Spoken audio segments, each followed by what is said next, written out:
Bonjour tout le monde.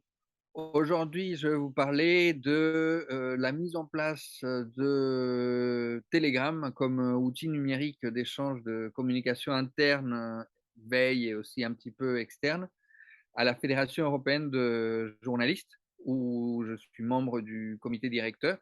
On s'est réunis cette semaine, donc le 3 octobre, à Bruxelles et on a approuvé, cette mise en place donc qui n'a pas encore commencé, hein, qui va commencer plutôt, je dirais, en novembre-décembre pour une période, d'environ 6 mois de test, sur le modèle de ce qu'ont fait les commissions ouvrières depuis déjà 2019. Alors, les commissions ouvrières, c'est l'équivalent de la CGT en Espagne.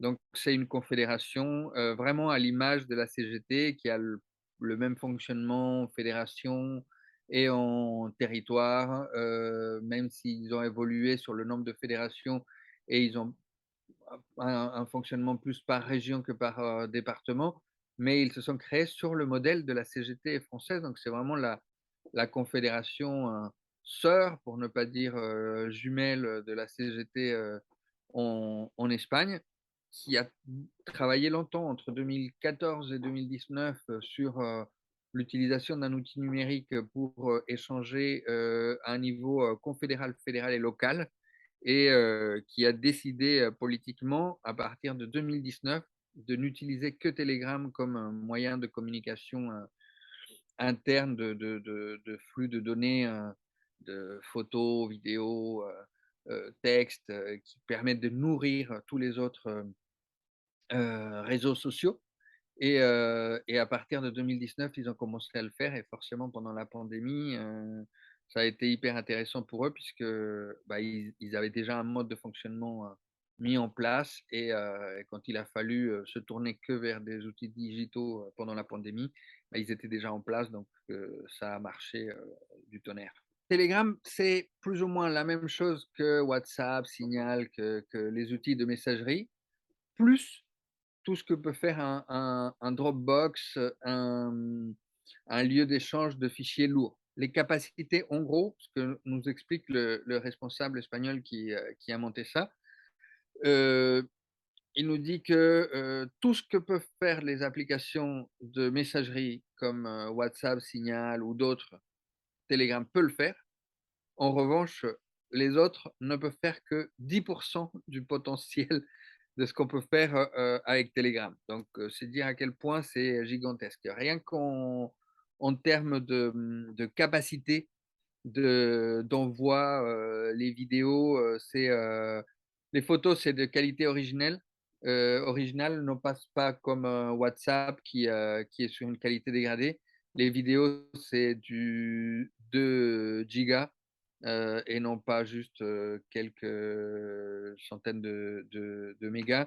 Donc, sur Telegram, on peut envoyer un film d'une heure et demie, alors que sur, WhatsApp, on peut envoyer, une petite vidéo de 2 à 3 minutes, déjà premièrement. Ensuite, l'organisation elle-même de Telegram, les capacités, c'est de faire des groupes ouverts ou fermés et des channels, des chaînes, heu, principalement ouvertes à capacité illimitée. Donc si on voulait avoir une chaîne dans laquelle on met, tout un pays avec, plusieurs dizaines de millions d'habitants, sur Telegram, c'est possible. Et ensuite, un élément clé, c'est le fait d'avoir des dossiers qui permettent de ranger, et d'organiser, le travail qu'on a, les chaînes, les groupes de travail et cetera. Ce qu'aujourd'hui avec WhatsApp, on n'arrive pas à faire et donc c'est un peu bordélique. Les messages, des fois, les groupes de la famille, les groupes dans le lieu de travail avec les groupes du syndicat se mélangent et c'est toujours le dernier qui répond qui apparaît en haut.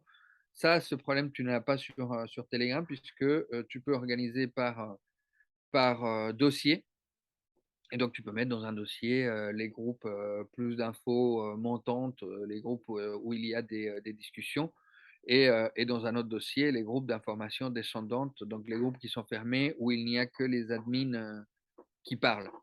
Et donc, la confédération espagnole, hein, Commission ouvrière, a plusieurs chaînes. Une chaîne, par exemple, nationale avec l'info de la conf et donc le secrétaire fédéral, confédéral pardon, le secrétaire confédéral Unai Sordo, il va rencontrer un ministre, il fait un point presse à la sortie, on a l'info là-dessus. Cristina Falciaven, la responsable internationale, elle fait un point presse, une réunion de négo ou autre chose. On a des infos là-dessus. Et quand on est community manager de n'importe quelle section, de n'importe quelle région, de n'importe quelle UD, de n'importe quel fédé ou syndicat, etc., ben on reçoit ça et on ne fait que cliquer et l'utiliser pour le mettre sur les autres réseaux sociaux. Ceux qui ont une page Facebook, ils prennent de là, ils vont vers la page Facebook. Ceux qui ont un compte Twitter, ils prennent de là, ils vont vers le compte Twitter. Donc, ils savent qu'ils ont un fil avec des vidéos, un fil avec des photos, un fil avec des textes et un fil juste avec des messages relativement courts, assez. C'est pareil en plus avec des émoticônes. Donc, ils ont des codes, ils se comprennent très facilement. Ils sont déjà en forme de tweet, par exemple. Donc, on sait déjà les citations un peu longues que c'est plus pour les gens de Facebook, les citations courtes, c'est plutôt pour les gens de Twitter. Et, euh, et il y a environ, si je ne me trompe pas, environ 600 community managers de différents, que ce soit des régions, des fédés ou des syndicats. Normalement, ils ont un fonctionnement où un community manager ne doit pas avoir plus de 6 comptes, ne doit pas gérer plus de 6 comptes. Et, euh, et donc, ils peuvent faire du buzz, ils peuvent créer un peu de l'émulation parce qu'ils disent à un moment donné, bon, on va sortir telle info tel jour à 14 heures, pas d'ici demain ou après-demain à 14 heures, tout le monde sort ça. Et c'est plusieurs milliers de comptes qui distribuent l'info en même temps, quoi. Et on n'est pas en train de chercher les infos à droite à gauche. Surtout, ça réduit énormément les emails euh, et les problématiques avec les dizaines de boucles WhatsApp, etc. À une condition très importante, c'est que tout le monde s'y mette. C'est-à-dire ne pas doubler ou tripler les moyens de communication. Il faut se dire, on a un outil, c'est celui-ci, et on l'utilise comme ça. Et, euh, et à partir de ce moment-là, ça marche. S'il faut doubler par mail pour ceux qui ne veulent pas utiliser les applis, sur WhatsApp pour ceux qui ne veulent pas utiliser Telegram, sur Signal pour ceux qui ne veulent pas non plus utiliser Telegram, etc., bah, ça ne sert à rien en fait. Plus on multiplie les canaux, moins c'est utile. Bah, moi, je dirais que ce qui m'a semblé aussi intéressant de ce que nous a expliqué Oscar et ce que j'essaye de mettre en place à la Fédération européenne de journalistes, c'est de réfléchir en amont à l'organisation, à l'arborescence en gros qu'on va mettre en place. C'est-à-dire qu'est-ce qu'on met en chaîne, qu'est-ce qu'on met en groupe fermé, qu'est-ce qu'on met en groupe ouvert, qui on va mettre à quel endroit, et ensuite se faire des réunions d'une demi-heure, 3/4 d'heure, 1 heure pour présenter et qu'ensuite chacun maîtrise un peu à sa manière. Pour donner des éléments concrets, à la Fédération européenne des journalistes, on n'aura que 6 commissions. En fait, c'est 5 commissions et un groupe de travail.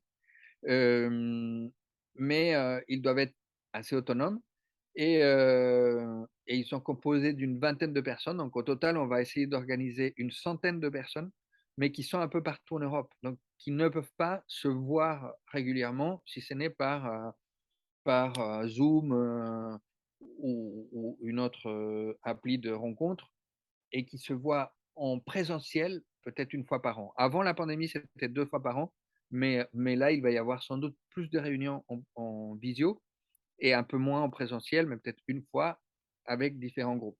Donc, notre idée a été de mettre en place des groupes fermés, commission par commission, qui vont, eux, comme une petite rédaction, se charger de faire la veille sur leur domaine de travail, c'est-à-dire droit d'auteur, droit du travail, freelance pigiste, genre, égalité homme-femme. Ça, c'est les thématiques un peu des commissions.